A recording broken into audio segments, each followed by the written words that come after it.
I don't know how much I want to communicate to the person, like to the viewers, about the person in terms of quite literal things like, you know, what their job is, what their marital state. There's not that, you know, you get a lot of old portraits where they'll put all these different visual clues in.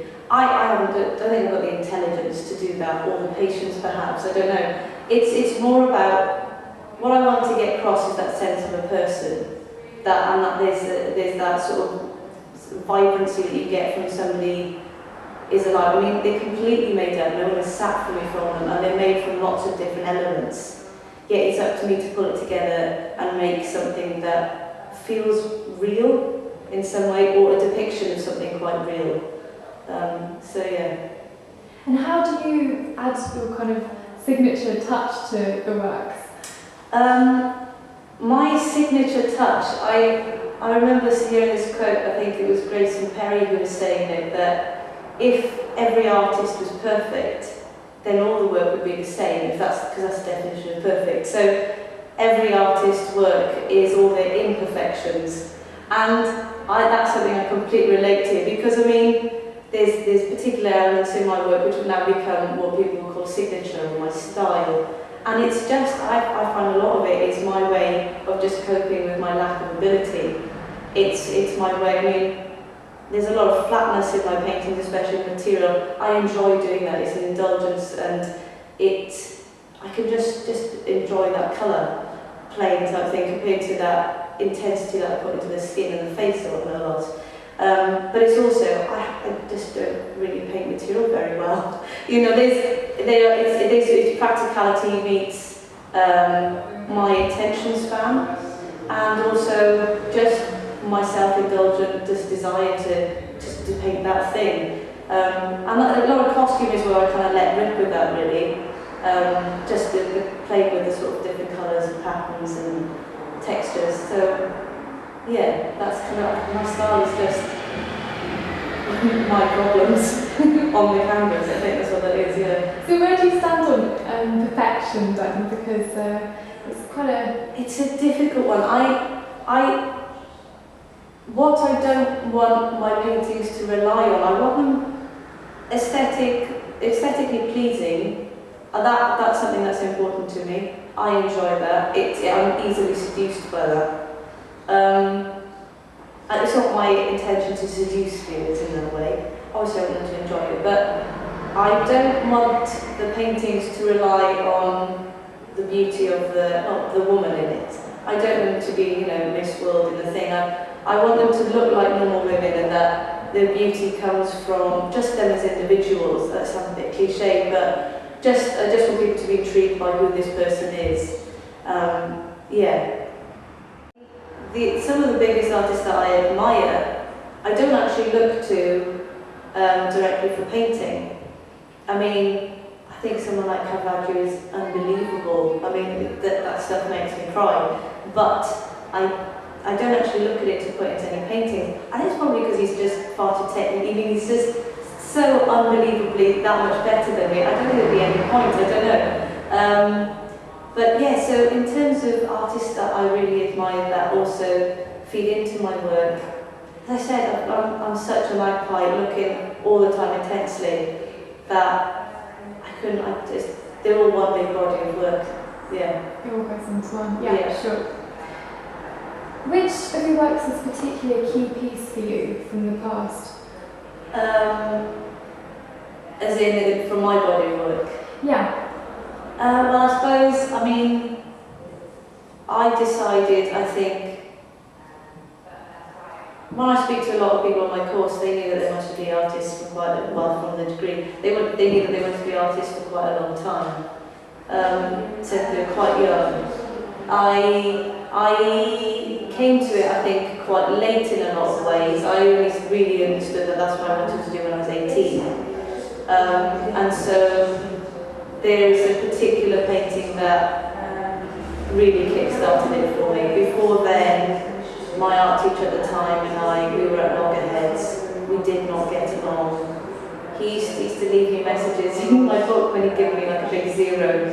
He'd be like, I thought you had seen the light, but obviously not. you can take a horse to water, but you can't make it drink. If you don't drink, you'll die. And all of this, I would never read them. I think it's essays of just like abuse from. But so that was the first year of like my 2 fun years of high school. Didn't get it, and I was just like, well, I know that I'm quite able at doing this. There's nothing else I can actually do, so I better do the topic. But it was, I was watching. This was when I was living in Vienna. We were watching. It must have been about 4 in the morning. It was Open University, and I think it was a television adaptation of Shock of the New, that book by, I can't remember whose name that is now, that Australian man. Robert Hughes, that's it. And it was the programme that he had done on, it had Madame X in it by John Singer Sargent. And I just saw her nose, and that was it. I suddenly realised, I want to make paintings like that. There was something about it, and it was very clear. And from then, it was the week running up to starting the second year, and I just went crazy, went back, and I just felt changed. That was it. So that was, I think, that I owe a lot to, more than anything, just to really kickstart that. Yeah, and not even the entire painting, just her nose really. It was just so specific. The backgrounds of your works are typically quite plain. Yeah. What's the reason for this? This is my failing again. I think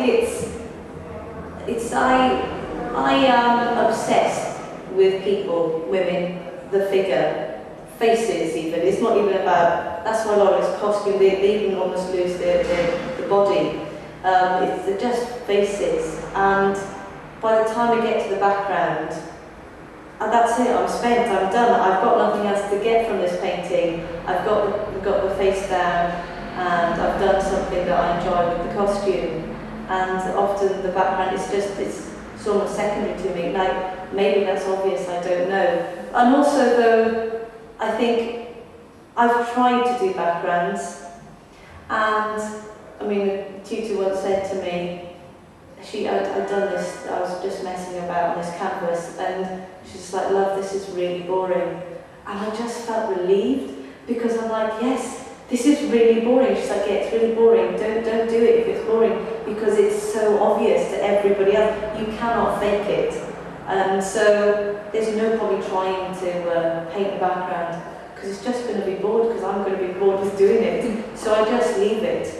I think saying that, there is a small rumbling. I mean, within me there's somewhere, in this next exhibition, I've put in a really, really basic landscape in the background of one.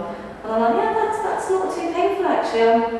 So I think that might start to develop, but these things take quite a while in me to just sort of come out slowly. So yeah, we'll see how that goes. Okay. Yeah. So can we have a bit more of a taster? What can we expect from your November show here?